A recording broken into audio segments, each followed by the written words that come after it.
மார்க்கெட்டை பொறுத்த வரைக்கும் நீங்களே ஒரு கொஷின் கேட்டுக்கணும். Do you want to be right or you want to make money? ஏன்னா இங்கே எல்லாரும் என்ன நினைக்கிறாங்கன்னா, ஓகே இந்த ட்ரேட் லாஸ் ஆகிடுச்சின்னு நினச்சாலே ஐயோ ஐ எம் அ ஃபெயிலியர் அப்படின்றதுக்கு ஈக்குவேட் பண்ணிக்கிறாங்க. Wrong is equal to failure கிடையவே கிடையாது. ட்ரேடிங்கை பொறுத்த வரைக்கும் ஒரு 10 ட்ரேட் எடுக்கிறீங்கன்னா 5 ட்ரேட் லாஸ் ஆச்சு, 5 ட்ரேட் ப்ராஃபிட் ஆச்சுன்னா அந்த 5 ட்ரேட் லாஸ் ஆனதுனால it is not making you ஒரு ஃபெயிலியர் ட்ரேடர். ஓவராலாக ஆனால் லா ஆஃப் லார்ஜ் நம்பர்ஸ் ஒரு 100 ட்ரேடில் எண்ட் ஆஃப் த குவார்ட்டரில் எண்ட் ஆஃப் த இயரில் நீங்கள் ப்ராஃபிட்டபுளாக இருக்கீங்களா அதுதான் பார்க்கணுமே தவிர எவ்ரி சிங்கிள் ட்ரேடிங் அவுட்கம்மை ப்ராஃபிட்டோ லாஸோ ஐ எம் ராங் ஆர் ரைட்டுன்னு நீங்கள் இன்னும் ஈக்குவேட் பண்ணிகிட்டே இருந்தீங்கன்னா ட்ரேடிங் ரொம்பவே ஸ்ட்ரெஸ்ஃபுல்லாக இருக்கும்.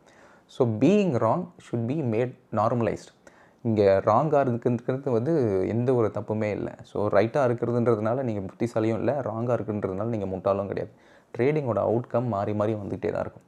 எண்ட் ஆஃப் த இயர் நான் ப்ராஃபிட்டபுளாக இருக்கிறான்னு லாங்கர் டேர்மில் நீங்கள் பார்க்கும்போது இந்த ஒவ்வொரு ட்ரேடிங்கோட அவுட்கமும் உங்களை பெருசாக இம்பேக்ட் பண்ணாது.